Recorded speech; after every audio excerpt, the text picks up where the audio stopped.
thank you very much. It's an honor to have President Zelensky of Ukraine, and we've been working very hard, very close. So we've actually known each other for a long time. We've been dealing with each other for a long time, and very well.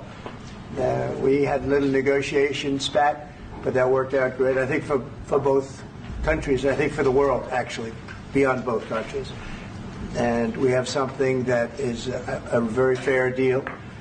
And we look forward to getting in and digging and working and getting some of the rare earth.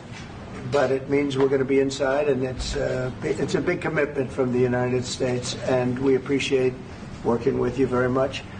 And we will continue to do that. We have had some very good discussions with Russia. I spoke with President Putin, and we're going to try and bring this to a close. It's something that you want and that he wants. We'll have to negotiate a deal.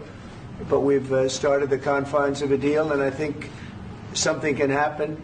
The big thing is the number of soldiers, mostly at this point, but soldiers being killed. You're losing thousands of soldiers. So on both sides, we're losing a lot of soldiers, and we want to see it stop. And we want to see the money get put to different kinds of use, like rebuilding. And we're going to be working very hard. But we've had a lot of very good conversations. I will say until we came along, the Biden administration didn't speak to Russia whatsoever. They didn't speak to anybody. They just allowed this to continue. And I will say that, I'll say in front of you, you've heard me say it 1,000 times, if I were president, this war would have never happened. We would have had a deal negotiated for you without having to go through what you've gone through. But your soldiers have been unbelievably brave. We've given them great equipment, but somebody has to use the equipment. They've been unbelievably brave, and we give them great credit. This was supposed to be over very quickly, and here we are 3 years later. So I give tremendous credit to your generals and your soldiers and yourself in the sense that it's been very hard fighting, very tough fighting. They're great fighters. And you have to be very proud of them from that standpoint. But now we want to get it over with. It's enough, right? We want to get it over with. So it's an honor to have you here. Thank you very much for coming. We're going to sign the agreement at the conference in the East Room in a little while, right after lunch. And we'll be having lunch together. We're also discussing some other things. And we appreciate everybody being here. It's somewhat of an exciting moment, but the really exciting moment is when they stop the shooting and we end up with a deal. And I think we're fairly close to getting that, and an honor to have you. And please, I'd like to say something. No, thank you so much, Mr. President. Thank you for invitation. And really, I hope that this first document, will be first step to real security guarantees for Ukraine, our people, our children. I really count on it. And of course, we count that America will not stop support. Really, for us, it's very important to support and to continue it. I want to discuss it with details further during our conversation, and of course, the infrastructure or security guarantees. Because for today, I understand what Europe is ready to do. And of course, I want to discuss with you what the United States will be ready to do. And I really count on your strong position to stop Putin. And you said that enough with the war. I think that is very important, Ben, to say these words to Putin at the very beginning of war, because he is a killer and terrorist. But I hope that together we can stop him. But for us, it's very important to, to save our country, our values, our freedom and democracy, and of course, no compromises with the killer about our territories. But it will be later. And of course, what I wanted, we spoke about it by phone with you about the drones production. We have very good drones production. I think the best one in the world for today because of the war. Yes, and of course, we need very much the air defense. You have the best air defense in the world, and really you helped us under attacks of Russians. And I want to speak how we can exchange the licenses. We're open to share the licenses of all our drones with you, of course, with the United States. And we need licenses for quick production of air defense. Even after the war, we need our nation to be calm, that we are secure. So that's why we need this air shield. And of course, about this I want to speak about the contingents. I think that France and UK already spoke to you, and we know that Europe is ready, but without the United States, they will not be ready to be as strong as we need. And the last point, last not least, about exchange, about our people and children. And you know that these crazy Russians, that they stolen 20,000 of children, Ukrainian children. They changed their names, they changed their families, relatives, and now they're in Russia. We want to bring them back, and really, it's a big dream, task, and goal for me, and our warriors. By the way, Mr. President, we exchanged, released more than 4,000 warriors from Russian prison, but there are thousands more in the prison. I wanted to share with you some images. How it's just can I now? Yeah, please. One minute. Just you to understand in what circumstances, in what situation they are, and what the attitude of Russia to our prisoners. That guys, just you before and after. And you see before and after, just you to understand. Now thousands of such guys, ladies and men, there, and that, so they don't eat, they beat them, and they do a lot of bad things. So out of, even during the war, there are rules. Everybody knows there are rules during the war. So these guys, they don't have any rules. You see that 50, 60 kilograms left, and a lot of such things. And I didn't want to show you what the changes with images of children, because I will share with you. And I mean, it's looking tragic. Yep, that's tough stuff. I wanted very much to give you, and you see. Yeah. This is pastor, by the way. They stolen pastors, because it's not Russian church. They stolen pastors and moved pastors to the prison. At the end of last year, we brought 3 pastors, and we could exchange them. And this is pastor, you see. Yeah, that's tough. Yeah. So I mean, this I wanted to show you, and this. So thank you very much. We want to get that ended, right? Yeah. Of course, we and want. I think we will. And We have to, of course. do you have any questions, please? Mr. President. Thank you, Mr. President. With how much money is the U.S. going to put into the fund that is being created today, and how does this provide long-term security for Ukraine? Well, we don't know exactly how much, because we're going to be putting some money in a fund that we're going to get from the raw earth that we're going to be taking and sharing in terms of revenue. So it's going to be a lot of money will be made from the sale and from the use of raw earth. And as you know, our country doesn't have much raw earth. We have a lot of oil and gas, but we don't have a lot of the raw earth. And what we do have is protected by the environmentalists, but that can be unprotected. But still, it's not very much. They have among the best in the world in terms of raw earth. So we're going to be using that, using it for all of the things we do, including AI and including weapons and the military, and it's really going to very much satisfy our needs. So it's something that just worked out really well. We have a lot of oil, we have a lot of gas, we have a lot, but we don't have raw earth. So this has just about every component of the raw earth that we need for computers, for all of the things we do. This puts us in great shape. And long-term security for Ukraine. How does this provide? I think they're going to have great luck. I think once we make the agreement, that's going to be 95% of it. They're not going to go back to fighting. I've spoken with President Putin, and I feel very strong. I've known him for a long time, and I feel very strongly that they're very serious about it, and we'll make a deal. And when the deal is made, I don't think we talk about security. Everyone's talking about the other day. All they talked about was security. I said, let me make the deal first. I have to make the deal first. I don't worry about security right now. We have to have a deal, because right now, last week, 2,000 soldiers died on both sides. 2,000, and they're losing 1,000, 2,000, 3,000 a week.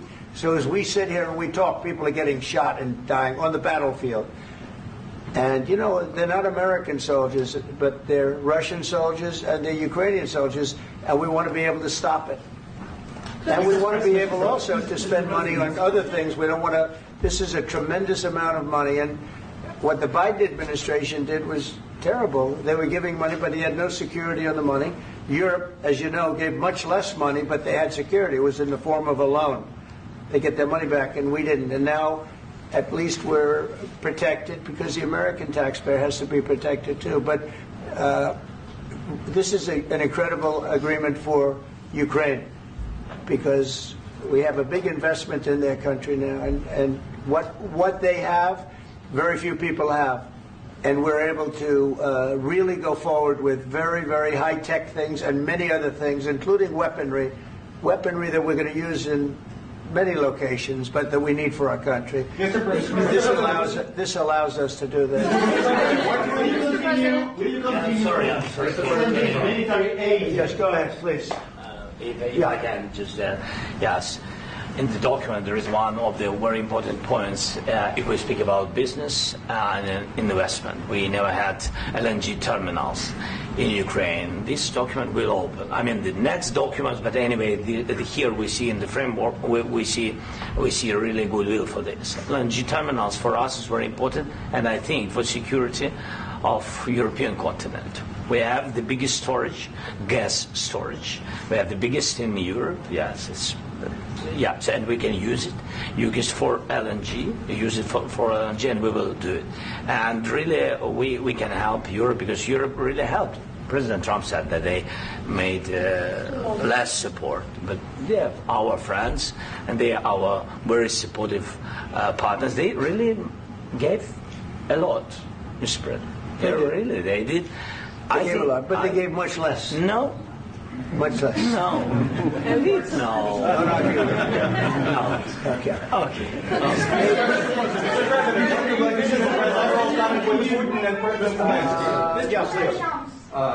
Mr. President Trump, you have repeatedly called the deal with Ukraine as a historical one. And as a President of the United States, you make historical decisions in other issues which affect America and other world. So what place in the world history do you want to take? And do you associate yourself with any famous historical figures? Yeah, I'd say George Washington, Abraham Lincoln. I would say I'm far superior to George Washington and Abraham Lincoln. Now, you know I'm only kidding, right? Because when I say that, the fake news is going to go wild. They're going to say he considers himself to be better than Washington. But you never know. You never know. I don't compare myself to anybody. I'm here to do a job. We've had a great 35 days or whatever it might be, a month, a little more than a month. We've accomplished tremendous amounts. Not only this would be a very great achievement if we could get the war stopped and get them back to normalization. I think that's going to happen. We've had very good talks on both sides, as you know. But I think we've done a very good job, just generally. If you look at all of the things we've done in 30 days, they're saying there's never been a opening for a president. The first month, there's never been a first month like we've had. And this is one of the very important things. This, to me, is one of the most important things because we have tremendous death taking place as we speak. And I don't want to have that. You know, think of the parents. Think of whether they're in Russia or Ukraine. Think of the parents of all these people being killed needlessly. They came to our territory. Should have never started. This would have, if I were president, this would have never started. Mr. President, where and how do you envision, Mr. President, will you continue sending military aid to Ukraine after the U.S. signs this agreement with Ukraine? Yeah, we're going to be continuing. President Zelensky, do you feel like the U.S. is on your side, that the President Trump is on your side at this moment? Right. What do you think? He wants to know, do you think that, sort of a stupid question. I guess we wouldn't be here if I wasn't. I think that the United States on our side from the very beginning of occupation, and I think that President Trump on our side, and of course, I'm sure that the United States President will not stop support. This is crucial for us. It's important for us. Yes. And Putin, the president, speaks about the people and the soldiers which are dying, but they came to our territory, they came to our land. They began this war, and they have to stop. And I think this is the question, with really the most important question. Can President Trump, I hope yes, with some other allies, to stop Putin, withdraw these enemies, our enemy, withdraw these troops from our land?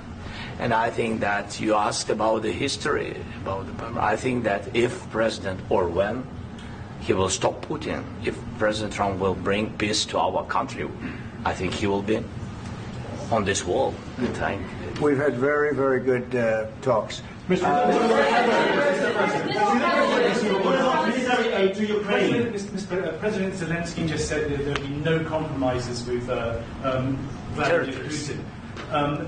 I just wanted to ask both of you, firstly, are there compromises that you think that President Zelensky is going to have to make? And President Zelensky, is there anything that you might be thinking that you may be able to offer or bring to the table, for example, elections? Thank you. I think you're going to have to always make compromises. You can't do any deals without compromises. So certainly he's going to have to make some compromises, but hopefully they won't be as big as some people think you're going to have to make. That's all. That's all we can do. I'm here as an arbitrator, as a mediator to a certain extent between two parties that have been very hostile, to put it mildly. They've been very hostile. There's been a vicious war. There's been a vicious war.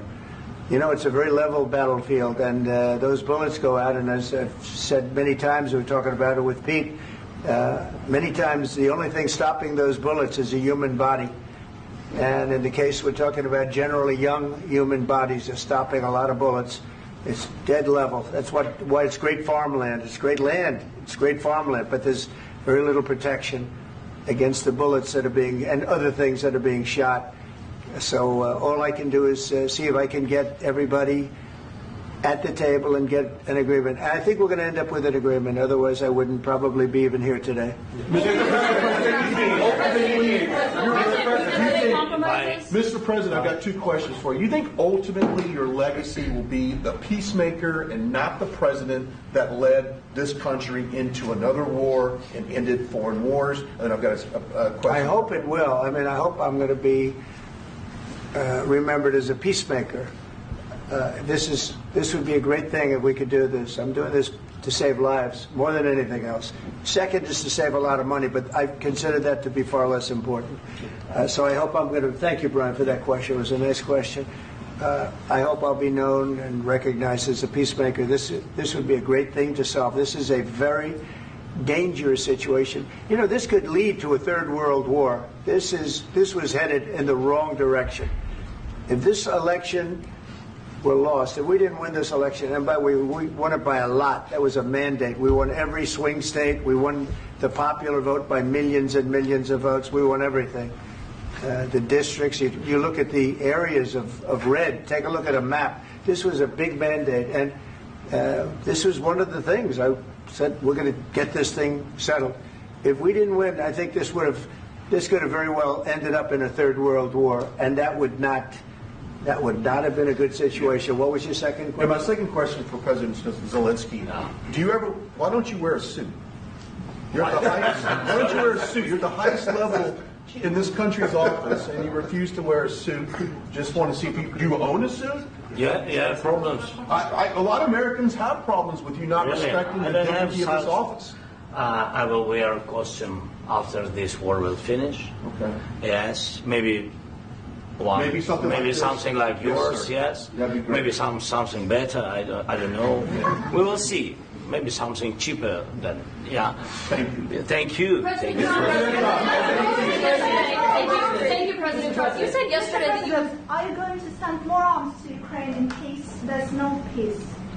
Yeah, we're going to have arms to Ukraine. Yeah, sure. Hopefully, I won't have to send very much because hopefully we're going to have it finished. We're looking forward to finishing this quickly.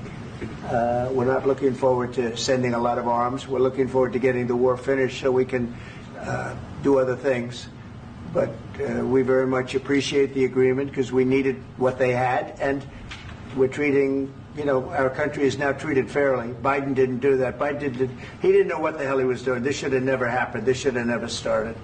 But Sure, the answer is yes, but hopefully we won't have to send much, because I'm looking forward to getting it done quickly, very quickly. Does that mean you'll provide security guarantees, Mr. President? I don't want to talk about security yet, because I want to get the deal done. You fall into the same trap like everybody else. 1,000,000 times you say it over and over. I want to get the deal done. Security is so easy. That's about 2% of the problem. I'm not worried about security. I'm worried about getting the deal done. The security is the easy part. Security is very nice. Everybody stops shooting. And now will Europe put people there? I know France is going to. I know the UK is going to. I know other countries are going to, and they happen to be right next door. We haven't committed, but we could conceivably. We have security in a different form. We'll have workers there digging, taking the raw earth so that we can create a lot of great product in this country. So in that sense, you have something, but we haven't determined that yet. I will say, in speaking to France and in speaking to, and they were here, as you know, last week and just the other day, they have committed to a lot of security. I don't think you're going to need much security. I think once this deal gets done, it's over. Russia's not going to want to go back, and nobody's going to want to go back. When this deal ends, I really believe this deal is going to be over. Question? Please go ahead. Go ahead. Thank you, Mr. President, thank you. You had Macron and Keir Starmer at the White House this past week, both of whom praised your courage and conviction to lead the pathway towards peace. Yes. Part of that involved, though, re-engaging Russia in diplomatic relations, something that previous leaders lacked the conviction to do so. What gave you the moral courage and conviction to step forward and lead that? Well, I love this guy. Who are you with? One American News, sir. Well, that's why I like him. One American News does a great job. I like the question. I think it's a very good question. It's a pathway to peace. It's a pathway to getting something solved. And I feel that as the head of this country, I have an obligation to do that. Plus, we're very much involved. We got involved. It's too bad we got involved, because there should have been no involvement, because there should have been no war. And there shouldn't have been October 7th. That would have never happened. As you know, Iran was broke. They had no money to give to Hezbollah. They had no money to give to Hamas. They were stone cold broke. And then under Biden, they became rich as hell. They went from no money to $300 billion in a period of 4 years. And they gave a lot of that money away, and you see what happened. And that's a real mess also that we hope to be able to solve. But no, I appreciate your question very much. I feel I have an obligation to try and do something to stop the death. If I can answer. Yes, if I can answer. Sorry. Please. And I do like your clothing, by the way. Yeah, really? Even though I think he's a great guy, by the way. But I don't know if you two like each other. But you know what? I think he's dressed. I like this guy. I think he's dressed beautiful. So I have more serious things than answer on such questions. I will answer on more serious questions if I can. Yeah. So please, about security guarantees and about just ceasefire. We can't just speak about ceasefire and speak. It will not work. Just ceasefire will never work, because I'm like the president. I have this experience, and not only me. Ukraine before my presidency, from the 2014, Putin broken 25 times. 25 times he broken his own signature. 25 times he broken ceasefire. But he never broke to me. He never broke to me. No, you were the president. You were the president during. He never broke to me. In 2016, you've been the president, Mr. President. You've been the president, but he had, of course, not with you, but he had during those periods. He had conversations with our side, and we had Normandy format. The France, Germany, Ukraine, and Russia, and he broken 25 times. That's why we will never accept just ceasefire. It will not work without security guarantees. Security guarantees, maybe President is right about this document and other, but this document is not enough. Strong army is enough, because his soldiers afraid, Putin's soldiers afraid of our soldiers when we're strong enough. If we are not strong enough, if we are empty, if our storage is empty, we can't defend our land. Today, he knows that we have all the world knows that we have meeting. Yes? Why he's using ballistic? Putin today using ballistic on our hospitals, schools, and etc. Ballistic. So he knows that we are here and that President Trump is really have goodwill to stop this war. And you hear now the president. So why he's using? So he doesn't want to stop. He doesn't want. But I hope that we will do it. Really, we'll do it.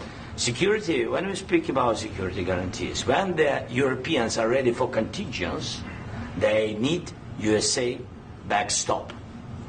If there will not be United States, we will not never have any contingents, strong contingents from the Europeans, because they don't want to divide alliance connection between the United States and the main and strongest ally and Europeans. And this is crucial. This is important. That's what we want to speak about very much. This is very important. And air defense. So air defense, really, we have big deficit with all these systems, and we need to provide this. We need it very much.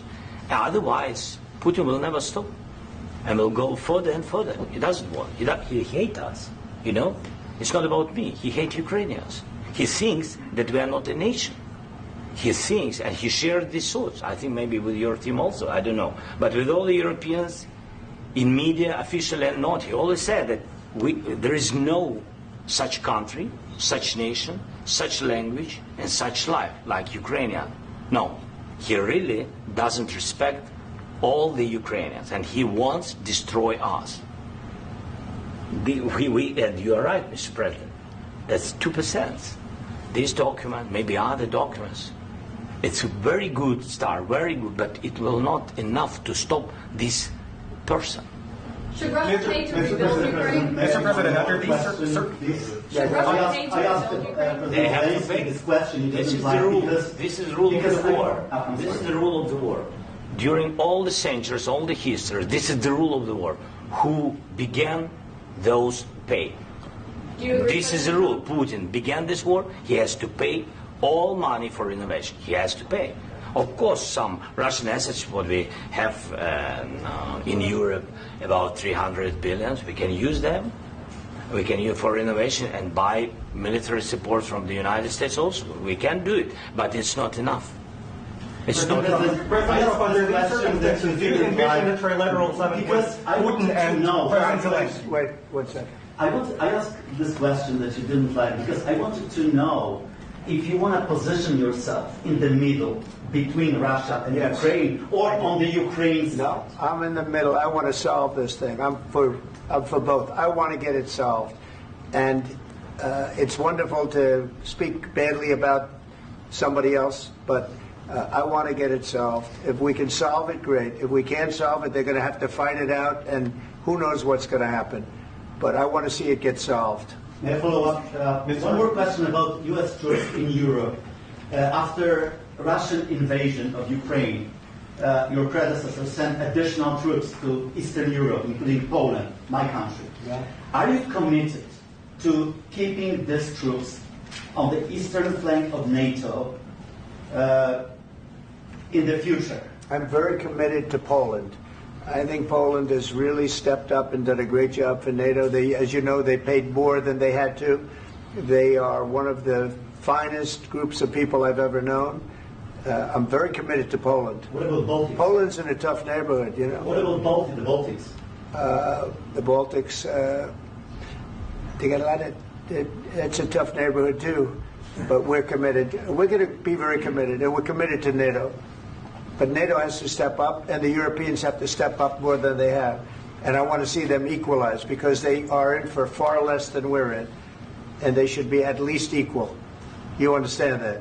Why is the United States, we have an ocean in between, why is the United States in for so much more money and other things as Europe? With that being said, and as you said, they've also been obviously very helpful. But we have put in far more than they have, and I think they should equalize. Mr. President, please go ahead. About the agreement again today, what changed between the first time that Secretary Bessent gave President Zelensky the agreement and today for the signing? We made a deal. So, what was the deciding factor? I'm a business person. We made a deal. That's what changed. Mr. President, I didn't think we were going to make a deal, and We ended up making the deal, so that changed. Mr. President, what and how do you envision a trilateral summit with President Zelensky and Putin? I don't know, but well, they don't like each other, I can tell you that. They do not like each other. This is not a love match, and it's unfortunate. That's why you're in this situation. The United States should not have allowed this to happen, okay? The United States, run by a man that didn't know much, I'm going to be very nice, run by an incompetent person, very incompetent person, should never have allowed this to happen. I've stopped wars. I've stopped many wars. My people will tell you, I stopped wars that nobody ever heard about. I stopped wars before they ever started. You can look at some of, I could give you a lot of nations that would tell you right now they were probably going to war. I could tell you right now there's a nation thinking about going to war on something that nobody in this room has ever even heard about. Two smaller nations, but big, still big. And I think I've stopped it. But this should have never happened. Sorry, just a second.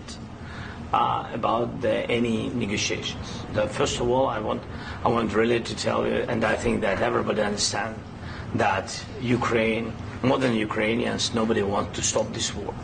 But at the future, any negotiations, it's understandable that two sides of the war, not Russia and the United States, because this is not the war between Russia and the United States. This is war of Russia against Ukraine and Ukrainian people. So these two sides will be at the will be at the negotiation table. Then of course United States, like the strongest partner of the Ukraine, and of course Europe.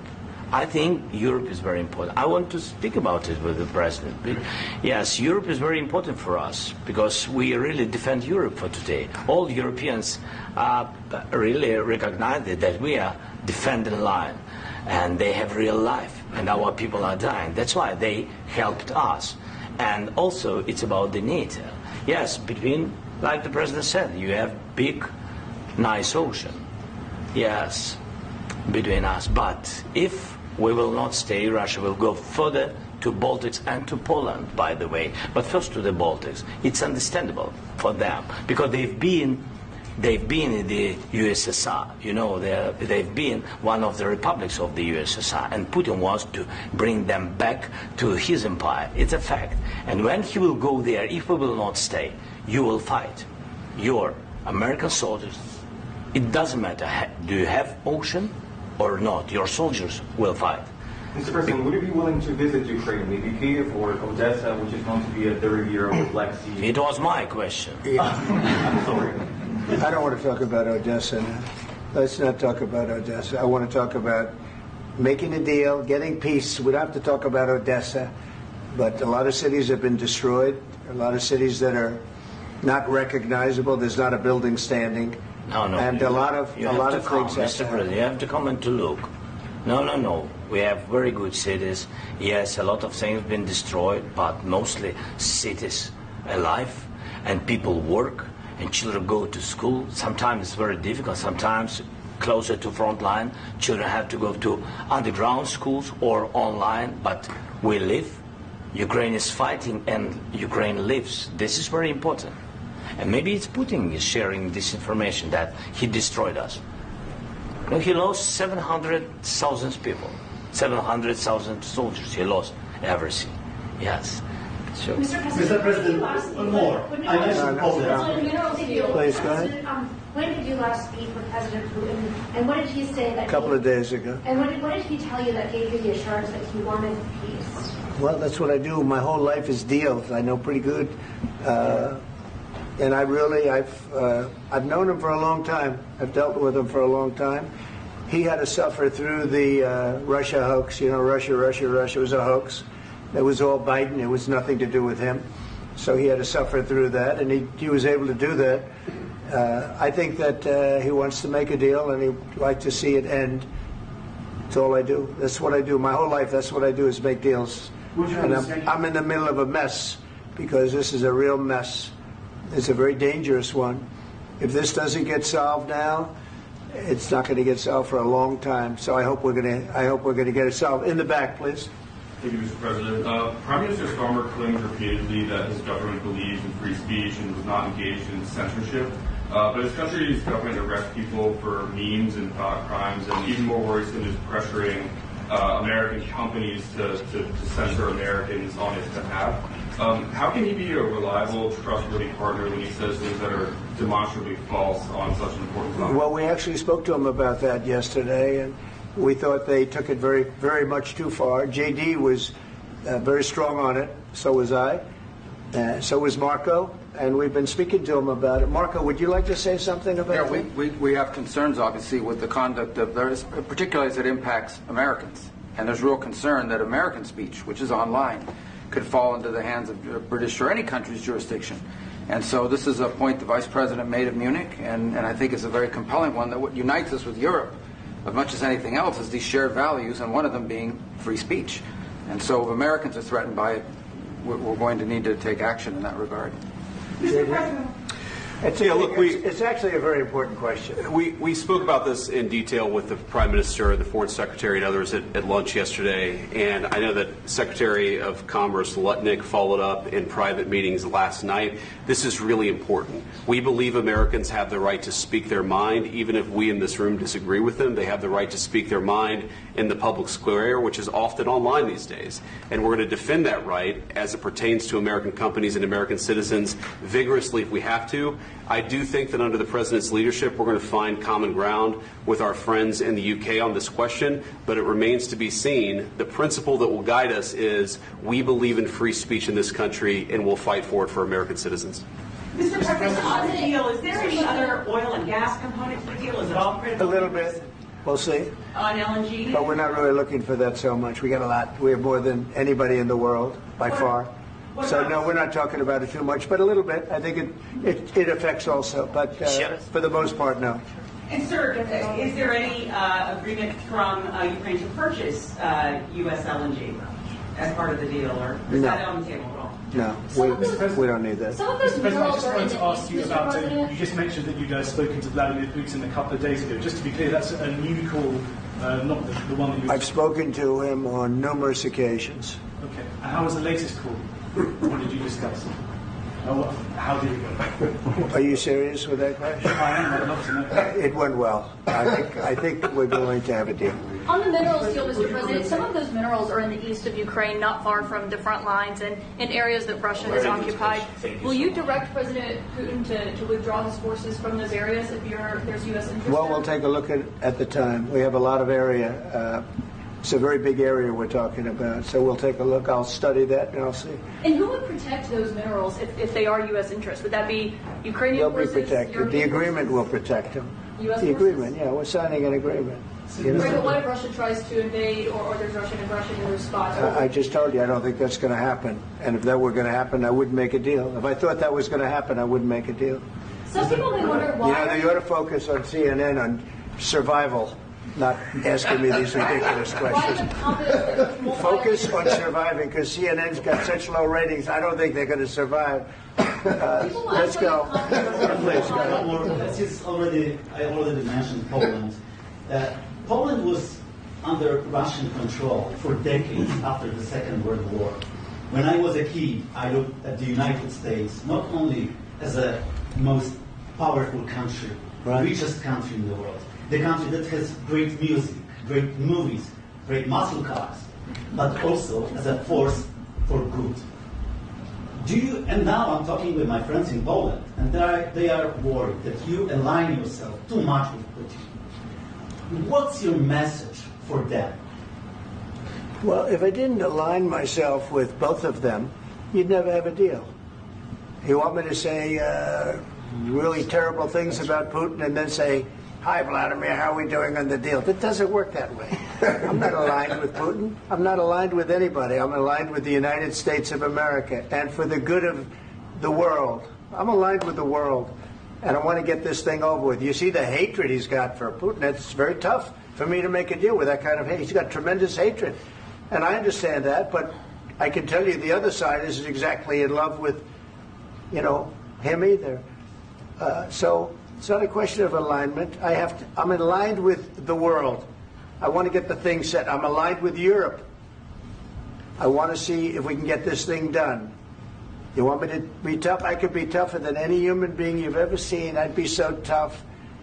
But you're never going to get a deal that way, so that's the way it goes. All right, one more question. Hey, I want to respond to this. So look, for 4 years in the United States of America, we had a president who stood up at press conferences and talked tough about Vladimir Putin, and then Putin invaded Ukraine and destroyed a significant chunk of the country. The path to peace and the path to prosperity is maybe engaging in diplomacy. We tried the pathway of Joe Biden of thumping our chest and pretending that the President of the United States' words mattered more than the President of the United States' actions. What makes America a good country is America engaging in diplomacy. That's what President Trump is doing. Can I ask you?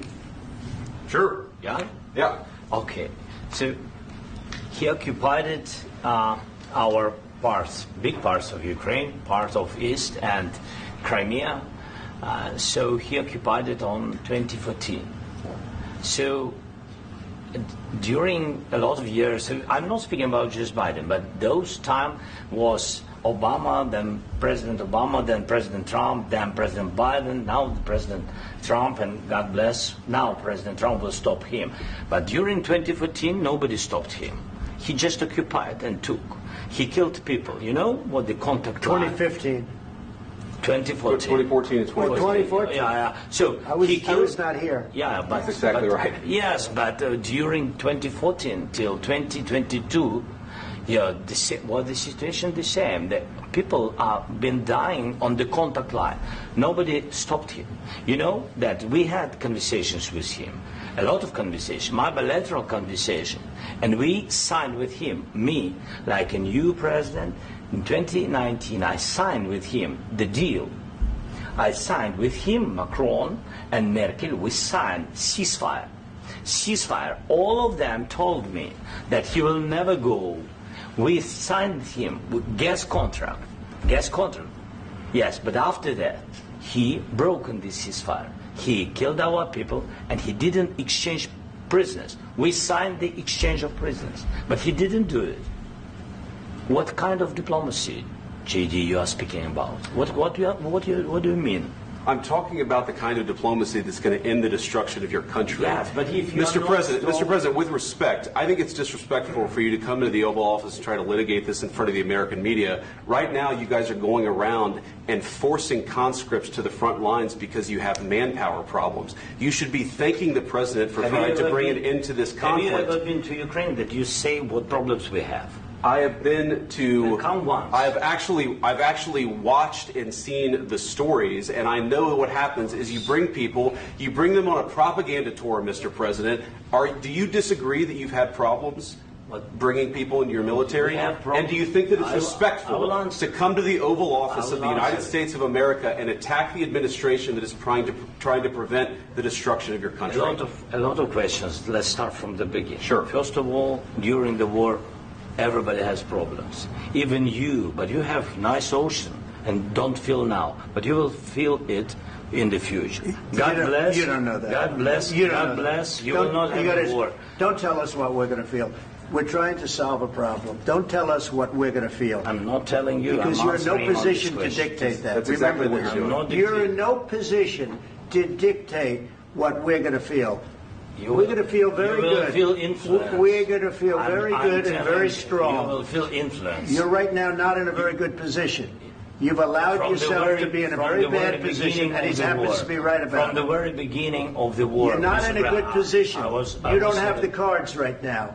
With us, you start having cards. Right now, you don't. You're playing cards. You're playing cards. You're gambling with the lives of millions of people. You're gambling with World War III. You're gambling with World War III. And what you're doing is very disrespectful to the country, this country, that's back to you, far more than a lot of people said they should have. Have you said thank you once? This a lot entire of meeting? times. No, in this Even entire today. meeting, have you said thank Even you? today. You went to Pennsylvania and campaigned for the opposition in October. Offer some words of appreciation for the United States of America and the president who's trying to save your country. Please, you think that if you will speak very loudly about the war, you He's can... not speaking loudly. He's not speaking loudly. Your country's in big trouble. Can I Wait a answer? minute. No, Can you've I done a lot answer? of talking. Your country is in big trouble. I know. You're not winning. I know. You're not winning this. You have a damn good chance of coming out okay because of us. Mr. President, we are staying in our country, staying strong from the very beginning of the war. We've been alone, and we are thankful. I said thanks you haven't in been this alone. cabinet. You haven't been alone. In this cabinet. We gave you, through this stupid president, $350 billion. You voted we gave for you your military president. equipment, You and you voted men for are your brave, president. but they had to use our military. What about if you didn't have our military equipment, if you didn't have our military equipment, this war would have been over in 2 weeks. In 3 days, I heard it from Putin. In 3 days, this is something Maybe new. less. In 2 weeks, of course, yes. It's going to be a very hard thing to do business like this. Again, I tell you. just say thank you. I said a lot of times to American people. Accept that there are disagreements, and let's go litigate those disagreements rather than trying to fight it out in the American media when you're wrong. We know that you're wrong. But you see, I think it's good for the American people to see what's going on. I understand, sir. I think it's very important. That's why I kept this going so long. You have to be thankful. You don't have the cards. You're buried there. Your people are dying. You're running low on soldiers. Listen, you're running low on soldiers. It would be a damn good thing. And then you tell us, I don't want a ceasefire. I don't want a ceasefire. I want to go, and I want this. Look. If you could get a ceasefire right now, I tell you, you'd take it so the bullets stop flying and your men stop getting killed. Of course, we want to stop the war. But you're saying you don't want a ceasefire. But I said to you, I want a ceasefire. with guarantees. Because you'll get a ceasefire faster than an agreement. Ask our people about ceasefire, what they think. That wasn't with me. That wasn't with me. That was with a guy named Biden, who was not a smart person. That was with Obama. It was your president. Excuse me. That was with Obama, who gave you sheets, and I gave you javelins. Yes. I gave you the javelins to take out all those tanks. Obama gave you sheets. In fact, the statement is Obama gave sheets and Trump gave javelins. You got to be more thankful, because let me tell you, you don't have the cards. With us, you have the cards. But without us, you don't have any cards. One more question to Mr. Vice President. I'm sorry. It's going to be a tough deal to make, because the attitudes have to change. What if Russia breaks ceasefire? What if Russia breaks peace talks? What do we do then? I understand that it's a heated conversation right now. What are you saying? She's asking, what if Russia breaks the ceasefire? What if anything? What if a bomb drops on your head right now? Okay? What if they broke it? I don't know. They broke it with Biden because Biden, they didn't respect him. They didn't respect Obama. They respect me.